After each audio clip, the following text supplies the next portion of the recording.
Hey, if your marketing isn't producing the same results that it did 2, 3, or even 5 years ago, you're not alone. And it's probably not because you're doing less.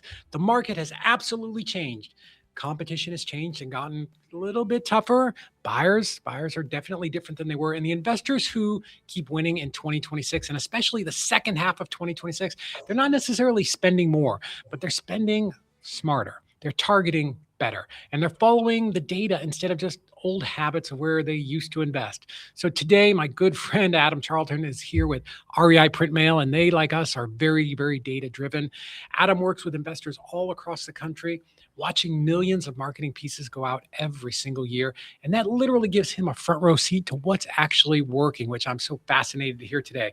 Which markets are still moving and where the strongest cash buyers are actually buying. That's something that's near and dear to my heart, and we talk about it a lot. So we're going to talk about how serious investors are adjusting their marketing before everybody else catches on so they can get ahead of the competition. So if you've been wondering why your response rates are down, where the best opportunities are hiding, or what you should be doing right now to get more deals, this conversation today is for you. Guys, welcome to the Closers Club, where real investors talk about what actually works. No fluff, no theory, no chat GPT nonsense, just strategies that you can put into action today. Adam, thanks so much for coming on, man. Let's Of jump course, right in. man. Thanks for having me. Yeah, I know you have a lot of data there. So Yeah. a lot of investors are saying, like, I'm doing the same marketing I've always done, but I'm getting half the results and response rates are going down. So from your vantage point, everything that you're seeing across the country, like, what has changed? What's the biggest difference going into the second half of the year? I mean, right now, if you look over the last, year on years, right? So 14% of cash buyers have decreased. So what's happening is you got a lot of competition that is still in the same markets, but yes, you do have more and more cash transactions that have not gone through. And when we look at that, that's more what we're seeing as far as state of the union as well too, right? There's a lot, a lot having to do with the war thing. I haven't checked on it recently, but that's supposed to be over or being done with here very soon. And over like 50 times, I think. Yeah, I know, right? And then interest rates were playing a big thing where, we were projecting, I know we talked last time that it was supposed to drop down and then it raised, just simply because of the way that, as we moved into that war, that, not to get political, but, who knows if we really truly need it or not, but still, it's one of those things that we as investors, we have to keep an eye on, and I can tell you from 2024 all the way through 2025 and to today, like right now, 2024, we saw 21,300 active cash buyers in the year of 2024. That's nationwide. That's nationwide. Now, if you remember last year, we saw spikes, and we were seeing tons of growth, and people were hopping into those opportunities. Yeah, it could be, what is it, shiny object syndrome? Yeah. Where it's like, hey, I saw my friends doing this; they're doing really well. I think I can do this too. I got better grades in school, and he was a 2.0 GPA student. Like Scott likes to say, that I know you've talked to, that he's like, didn't do great in school, but I did do well as a flipper. So as in 2025, we peaked at almost 25,000. So we raised another 4,000 basically cash buyers and investors. And then what we're seeing and trending right now is it's actually dipping down. So we're gonna see numbers which I went over this with my dad just out of curiosity on what we're seeing as far as the graphs and everything that we pulled from our REI Smart data that gives us those insights, right? And we saw that it's going to potentially kind of settle right around that 21,500 range to potentially going lower, just because of the way the markets are shifting. Yeah. And I think that's why, we're definitely seeing a rise as well in the different segmentations that buyer or wholesalers kind of fall into, right? It used to be, when I started, wholesaling was it, right? You were a wholesaler, rehab, or a landlord. That's it. Yeah. Now wholesaling, we can be doing novations, right? So that's going to affect this kind of data. And I know, one of the other lead gen companies did a big survey, and they're like, there's half as many wholesalers as there was before. There is. Yeah. So, and I definitely think there's been a decrease. Certainly we have two political parties that just all the fucking time and talk about how bad it is when it's really not. We're actually in a very stable economy. But consumer confidence just kind of goes right. Right. You hit it spot on. It's consumer confidence, right? And we are in that flat market that we're seeing right now. And some say it's a little bit dipped. Some say it's, on the rise a little bit. I'm in the realm of it's flat right now. Mhm. Like I just had a conversation with Tarl Yarber when we were down at Henry's event and, just kind of going over what we're seeing. But yeah, and just to go over it, private sales. 955,000 we're in 2024. 2025 was 946. Right now, from whenever we pulled this, which I feel like it was a couple weeks ago, but we're at 255. There's major changes that are going on. People are holding their breath. So yeah, I think so. Again, interest rates are really not the problem. People think they are, but the average interest rate for a U.S. home loan for the last 7 years is 7.7%. Yeah. I can tell you in 2000, excuse me, 8, I bought a house and I got a 7% loan, and I thought I was the fucking man. At 7%, like I was stunned.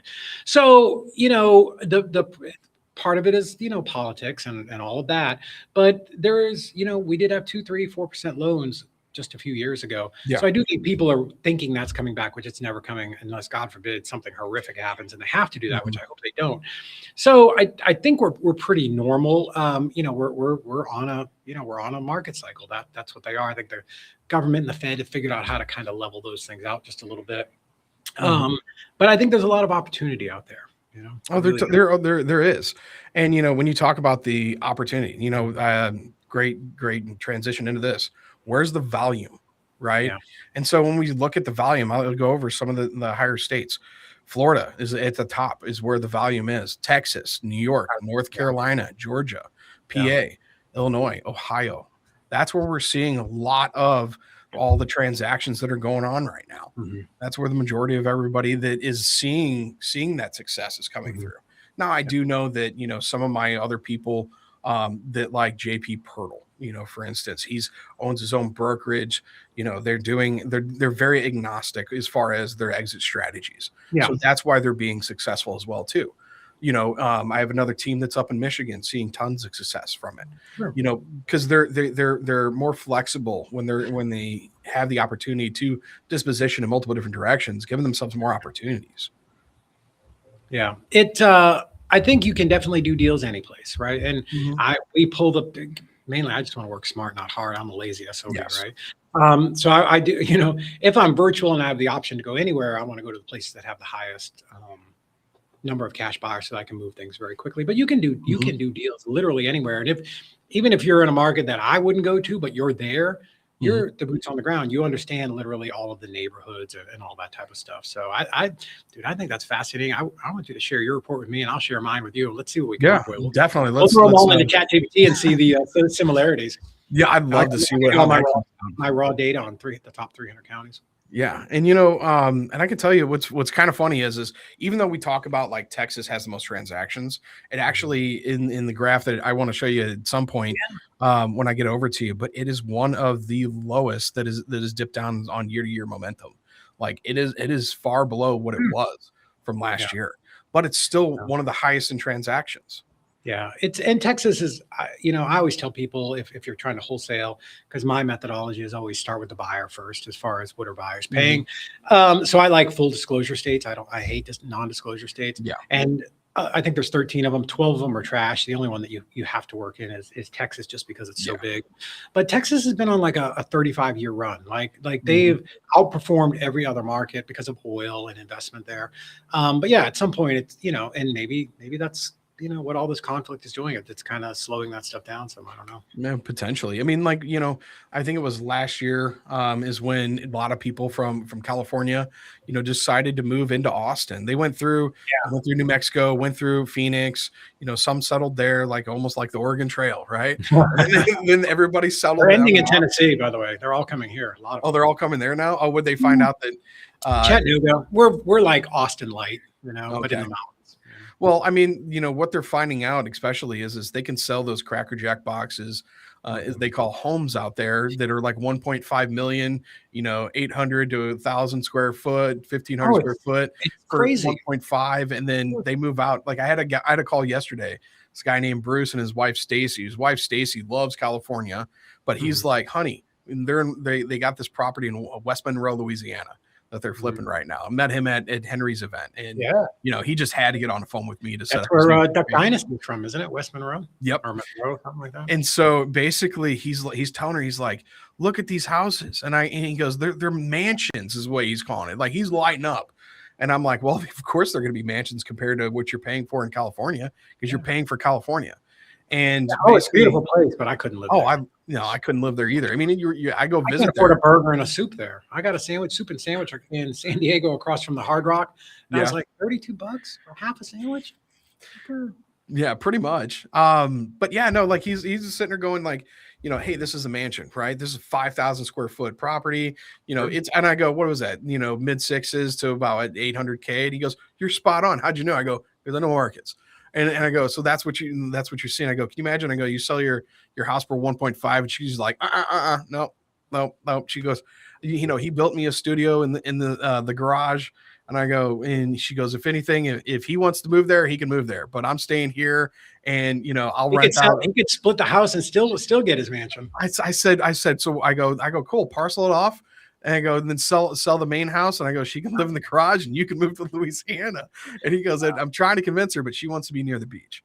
So, I get it. We all pay for the lifestyle that we want. Tennessee was like that when I moved here from Florida, and it's still cheap compared to any place else. But the longer you hear, you're like, oh, maybe it's not really that cheap, but it is. But that's the same thing. Kentucky, Tennessee, Missouri, Arkansas. Any of those kind of area states, those Midwestern states, your money goes a lot further there. Yeah. You don't get the higher ROIs as an investor, but it's easier cash flowing to get those deals and get those ROIs back in your pocket. And I'm glad you brought that up, because that's an important distinction to make, because I've made this mistake years ago when hedge funds were going crazy. I really followed them around, and I'm like, this is where I'm going to run my PPC, and I'm going to send my direct mail, and I'm going to do all these things. And, you have to understand what somebody's exit strategy is. So I'm in Tennessee. I would not go to Ohio if I had a choice. However, it's a great place to buy properties and be a landlord. 100%. Memphis, right? Yep. Great place to be. That's where we started. I know. So, why is it so good? Well, because the rent multiplier is like 2, meaning you can buy for 50 or 60 grand and rent it for 1,000. Well, that's awesome if I'm a landlord, if I'm a hedge fund who's buying and holding. But if I'm a wholesaler, the problem becomes, the reason that's happening is because there's more supply than buyers. So buyers can pull and drag that pricing down. Now, when I go there as a wholesaler, there's activity and I see activity, but this is where people, they only look to the first step. They're not looking below the water on the iceberg. So as a wholesaler, great. That means I got to go with this $50,000 house that I'm going to sell to my buyer, which I've got to sell at 40 or 45 because I want all cash and there's no financing. It means I have to contract it at 20, right? And that's where you start to get into a problem. So you want the inverse. I want more buyers that want to buy an area, and there's no inventory because they're snapping it up quickly. 100%. You're 100% correct on that one. So that's just kind of the way that I look at stuff. But cool. What else you got there? I know you got a lot of stuff. Yeah, man. So basically just talking about some of the top growers and the top decliners. And this is going from March of 2025 to March 2026 right now. Wow. So the top decliners: Texas, Maryland, Utah, New Mexico, and Mississippi. Those are your top decliners that we're seeing. Utah's always been tough, man. Yeah, I have friends that live there and do deals. I've never been there. It's kind of on my list of places to go. I've heard it's beautiful. But there just aren't that many big cities, right? No, they're just, Salt Lake in Utah County, and those that just predominant areas, pretty much what you got to work with. They cap them at like 2 wives now. Is that what? Yeah, something like that. I don't. That's terrible. I don't know anything about Mormons. Listen, they are some of the hardest working people, and then they are mission trips and everything. I certainly have a lot of respect for that. But that's interesting. That's interesting. Yeah. I mean, like for instance, like I have guys that are in there where they struggle with finding those deals, and the reason why is, think of it like Denver, right? Have you ever gone on ski vacations or anything like that? I've been to Boulder. I drove around for hours. Yeah. I found only one house that was boarded up for hours at Boulder, Colorado. And that's because active investors want to have those properties and hold on to them for generations, because all they do is cash flow, short-term rentals year on year. And, that's why you see a lot of that. But that's why, in places like that. And now here's the growth. What we're seeing as far as what the data is telling us, the growth is Ohio, Illinois, Indiana, Michigan, and Pennsylvania. That's your Really? top 5 growers right now Hmm. as far as markets. Bigger, bit more than like Tennessee, Georgia, Alabama. Really? Yeah. Just on transactions from March all the way through 2025 through 2026. That's where we're And these seeing the are most cash growth. transactions or all transactions? All cash transactions. So like we're talking like, investors going in there buying with all cash, nothing that having to deal with anything on the MLS or anything along those lines, or, anything that has a real note to it. So Mhm. Interesting. Were you able to segment it down to areas? Because certainly some areas have to be more popular than others. there is, and I don't have that right in front of me, to be honest, but yeah, there is hotspot areas, and that we have that comes with that map that where you can kind of identify where we can see more of those Oh, wow. transactions coming from. Nice.